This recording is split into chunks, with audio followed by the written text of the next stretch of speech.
आप सभी श्रोतागण को बिंदु तिवारी का सादर नमस्कार। मेरे YouTube चैनल पर आप सभी श्रोतागण का मैं हार्दिक स्वागत और अभिनंदन करती हूँ। आज के सेगमेंट में मैं आप लोगों के लिए साइकोलॉजी यानी मनोविज्ञान लेकर आप लोगों के बीच में उपस्थित हूँ। इससे पहले मैंने आपको मनोविज्ञान की उत्पत्ति और अर्थ के बारे में बताया था। आज हम लोग डेफिनेशन ऑफ साइकोलॉजी यानी मनोविज्ञान की परिभाषा के बारे में जानेंगे। तो चलिए आइए स्टार्ट करते हैं। मनोविज्ञान व्यवहार का शुद्ध विज्ञान है अकॉर्डिंग टू वॉटसन। नेक्स्ट हमारा है, तुम मुझे कोई भी बालक दे दो, मैं उसे वैसा बनाऊंगा जैसा मैं उसे बनाना चाहता हूँ अकॉर्डिंग टू वॉटसन। बिल्कुल सही बात है वॉटसन, क्योंकि जो बालक होता है उसका जो मन होता है बिल्कुल कोरे कागज की तरह होता है। आप उसको जैसा ढलना चाहेंगे वो वैसा ही ढल जाता है। नेक्स्ट हमारा है, मनोविज्ञान ने सर्वप्रथम अपनी आत्मा का त्याग किया, फिर मन का त्याग किया, फिर चेतना का त्याग किया और आज मनोविज्ञान व्यवहार के विधि के स्वरूप को स्वीकार करता है अकॉर्डिंग टू वुडवर्थ। तो बिल्कुल सही बात, हमने आपको इससे पहले बताया था कि सबसे पहले मनोविज्ञान किसका अध्ययन किया? आत्मा का, फिर मन का, उसके बाद चेतना का। अब आपको याद करने की बहुत अच्छी टेक्निक है ये, और ये वुडवर्थ ने बताया है, आप कभी भूल ही नहीं सकते हैं। नेक्स्ट हमारा है, मनोविज्ञान व्यवहार का निश्चित विज्ञान है अकॉर्डिंग टू वॉटसन।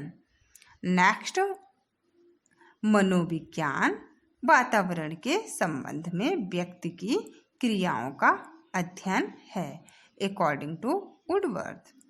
नेक्स्ट, मनोविज्ञान व्यवहार और अनुभव का विज्ञान है अकॉर्डिंग टू स्किनर।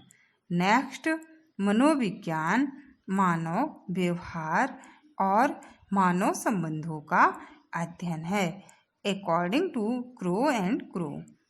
नेक्स्ट हमारा है, मनोविज्ञान का संबंध व्यवहार की वैज्ञानिक खोज से है अकॉर्डिंग टू मन।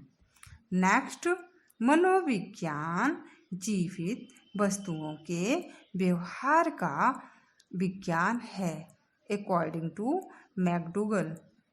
नेक्स्ट हमारा है, मनोविज्ञान का शिक्षा में योगदान। बालक का महत्व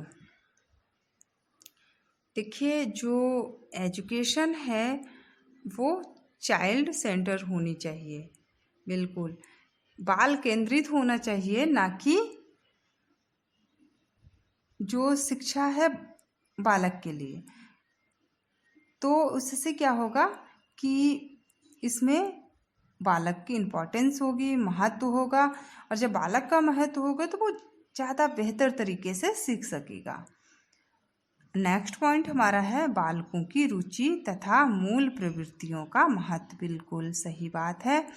अगर आप कुछ भी बालक के रुचि के अनुसार सिखाते हैं, उसे बताने का प्रयास करते हैं खेल खेल में, तो जो बालक की मूल प्रवृत्ति होती है वो कैसी होती है? खेल खेल में वो सीखना ज़्यादा पसंद करेगा, और इसके अकॉर्डिंग आप उसको सिखाएंगे ना तो सच में वो सीख जाएगा और कोई प्रॉब्लम भी नहीं होगी। नेक्स्ट है, बालकों की विभिन्न अवस्थाओं का महत्व। बिल्कुल सही बात है। जो अब उसके स्टेज के अकॉर्डिंग आप कुछ भी सिखाएंगे तो वो ज़्यादा बेहतर तरीके से सीख पाएगा। और अगर बालक का मान लीजिए जैसे एज है 5 इयर्स का है, तो मान लीजिए वो फर्स्ट क्लास में होगा, फर्स्ट क्लास के बच्चों को जो सिखाना चाहिए आप उसको सिखा रहे हैं, उसको आप पोएम सिखाएंगे छोटी छोटी, थोड़ा पढ़ना लिखना सिखाएंगे, थोड़ा सा लिखना सिखाएंगे, वो बेहतर तरीके से अपने जो उसका मेंटल लेवल है जितना उसके अकॉर्डिंग ही आप उसको सिखाइए तो वो बेहतर तरीके से सीख लेगा। उससे ज़्यादा आप सिखाना चाहेंगे, 5 इयर्स बालक को आप 10 इयर्स तक का आप बातें बताएंगे तो वो समझने में असमर्थ होगा। नेक्स्ट पॉइंट हमारा है बालकों की व्यक्तिगत विविधताओं का महत्व। बिल्कुल, अब हर बालक देखिए उसकी जो विविधताएं हैं वो भिन्न प्रकार की हो सकती हैं, तो उन सब चीज़ों पर भी आपको ध्यान देना चाहिए।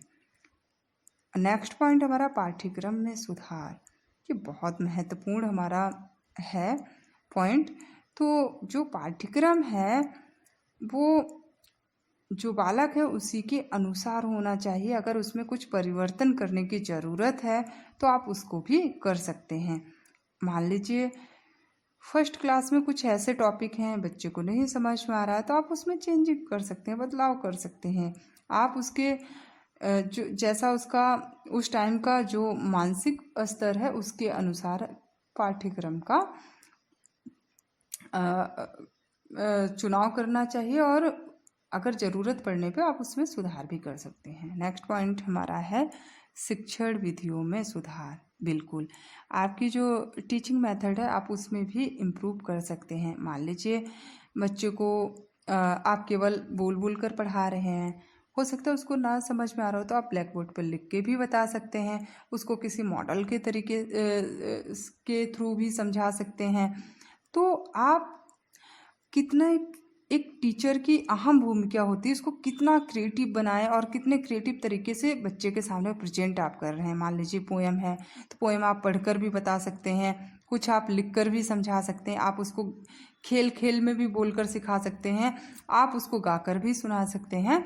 तो देखिए एक तो सिंपल आप पढ़कर बता सकते हैं, अब आपने इसको इतनी सारी क्रियाओं में बताएंगे तो बच्चा ज़्यादा अच्छे तरीके से सीख पाएगा। नेक्स्ट पॉइंट हमारा है सीखने की प्रक्रिया में उन्नति। अब देखिए जब आप विभिन्न प्रकार के तरीकों को अपनाते हैं तो आप बालक को बहुत भलीभांति समझा पाएंगे और वो सच में उसकी उन्नति होगी। नेक्स्ट पॉइंट हमारा है पाठ्यक्रम सहगामी क्रियाओं पर बल। बिल्कुल सही बात है कि बालक का ऑल ओवर डेवलपमेंट कैसे हो, इसके लिए आपको हमेशा हमेशा प्रयत्नशील होना पड़ेगा।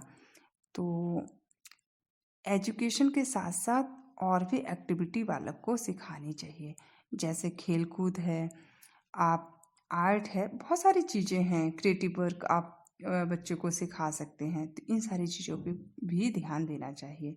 देखिए अभी कितने सारे चेंजिंग आ रहे हैं तो इसकी ज़रूरत पड़ती रहती है समय समय पर। नेक्स्ट पॉइंट हमारा है मूल्यांकन की नई विधियाँ। तो यहाँ पर जो है वैसे जर्नली हमारे यहाँ क्या है, लिखित और मौखिक दो ही तरीके का मूल्यांकन किया जाता है, लेकिन जब यदि हम मनोविज्ञान की बात करते हैं, साइकोलॉजी की बात करते हैं तो बहुत तरीके से हम मूल्यांकन कर सकते हैं। देखिए इंटेलिजेंस या उसके मानसिक क्षमता के अकॉर्डिंग भी कर सकते हैं, और हम पर्सनालिटी टेस्ट है, बहुत सारे टेस्ट हैं साइकोलॉजी में, हम उसका भी सहारा ले सकते हैं और उसके आधार पर भी मूल्यांकन कर सकते हैं। नए ज्ञान का आधार पूर्व ज्ञान, बिल्कुल सही है, पूर्व ज्ञान को आधार मानकर नए ज्ञान का मूल्यांकन आप कर सकते हैं। उस क्या उसने सीखा उसका असेसमेंट आसानी से कर सकते हैं। तो बस आज के लिए इतना ही। नेक्स्ट वीडियो में हम आपसे फिर मिलते हैं, और इस वीडियो को उन तक ज़रूर शेयर करिए जो इंटरनेट सेवा से वंचित हैं। आप लोगों का इतना आदर और सम्मान के लिए तहे दिल से बहुत बहुत धन्यवाद। आज मैं काफ़ी दुखी थी। कोरोना काल का ऐसा चक्र चल रहा है, ऐसा संकट चल रहा है कि मेरा रिकॉर्डिंग करने का बिल्कुल मन नहीं था। कुछ परिवार में भी, मेरी फैमिली में भी कुछ प्रॉब्लम और उसके बाद एक मेरे बहुत ही मतलब अच्छे कह नहीं सकते हैं कि अच्छे ही लोगों के साथ ऐसी क्यों परेशानी हो रही है। मेरे परम आदरणीय गुरु भी बहुत परेशान हैं और मैं भगवान से यही दुआ करती हूँ और जितने श्रोतागण हैं वो लोग भी दुआ करेंगे कि बस मेरे गुरु मतलब ठीक हो जाए, उनकी पूरी फैमिली ठीक हो जाए और सब कुछ अच्छा हो जाए और जो हमारी फैमिली और मेरे आसपास में भी लोग परेशान हो रहे हैं वो भी ठीक हो जाए। तो ओके, बाय।